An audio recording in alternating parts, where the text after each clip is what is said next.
propositions were actually written, managed, whatever, under Reagan in California by people like Lou Lehrman, and he's still a part of that national discussion on taxes. I'm not always a part of it, but I did have a functional part. But let me go back in history a little bit to 1745, which in a wool book on the wool trade in Ireland, a British book was produced, and it was the first time that the middle class was ever mentioned. And many people believe that if we don't have a middle class in our country, then there's no channel up for businesses, for capitalism, and for prosperity. Obama has treated class warfare as a weapon, and as you know, Hitler and Stalin and President Wilson, although the kids don't learn this in their history books, were very efficient at it, but Obama seems to be even more efficient. And if you take out the formula of taxes or spending, and as all of us know, we have less resources than we can possibly make changes in this government. It's way too complex for any of us to learn it, much less change it in one lifetime or two, or with several 100,000 people. If we could get to a simplified tax, just like 20 other countries, including Russia, had, the legislators and the government would no longer be able to force changes, things we don't want, like you can drive on the HOV and not get taxed if you buy an electronic car, et cetera, et cetera. So they make social changes that we don't want, that they were not elected to do, based on the complexity of the tax system. And so started in 1999, I think, I was the staffer that helped to take the Coalition for Fundamental Tax Reform from three rather esoteric, Jim, right, economists into a functioning coalition that actually lobbied Congress. And Lou was a part of that, Jim Martin was a part of that, Dave Keene was a part of that, and each one of us had groups that we represented of several million people.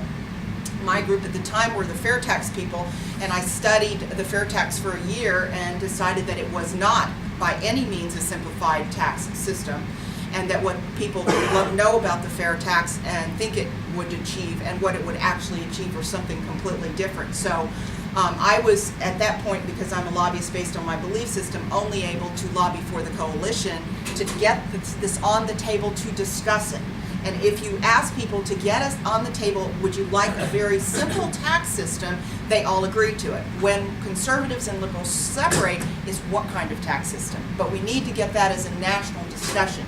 If we can do that, then there's an awful lot of time spent discussing, well, let's just make a tax fix instead of pass it as a legislative function. And it increases greatly the lack of transparency that we have in our government. We almost did have simplified and fundamental tax reform in the legislature discussed as a part of Washington, D.C. And Dick Armey at one time called a special meeting of that coalition. Were you there? Yeah, were you there? Yeah. Called a special meeting of that coalition, and Dick was at the time one of the most powerful congressmen on taxes in the legislature in the U.S. House, and also had national status and could have made it go through. He said, let's quit arguing on this. If the fair tax people will just be quiet for a little while, I think we can get a flat tax in this Congress this session. And if we don't get it, it'll be at least another generation. We didn't get everybody to agree on a flat tax in that coalition, and it fell apart. But it fell apart with something fairly out of our hands. What happened was Larry Lindsey was the policy person for George Bush, arguing very strenuously that we needed tax cuts. And these were the Bush tax cuts in the year 2001. We needed Bush tax cuts. And if you recall, the second thing that killed the Coalition for Fundamental Tax Reform was 9/11 that year.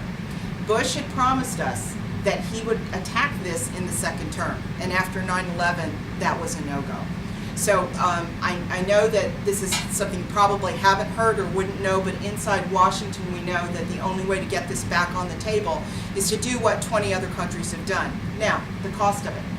We spend over, at the time, almost 10 years ago now, over $500 million a year, every year, filling out our taxes, not including personal time.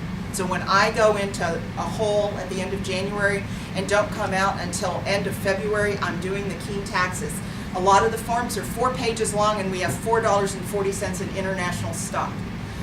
There was a complaint, remember when Bill Clinton had underwear and evaluated it at $1 for charity. And I have pages and pages of charitable donations, not including things like David's almost full-time work on ACU. You know, an umbrella, new, I didn't want it because I didn't like the color. Well, how much is that worth? And I sit there and punch in all these numbers on TurboTax, thank goodness for TurboTax, and have a very good math background. It still takes me 2 to 6 weeks to do it, not including all the Quicken forms. So not including all that time that each of us spend on taxes, it's $500 million every year, not including even all the law time and all the accounting time. So estimate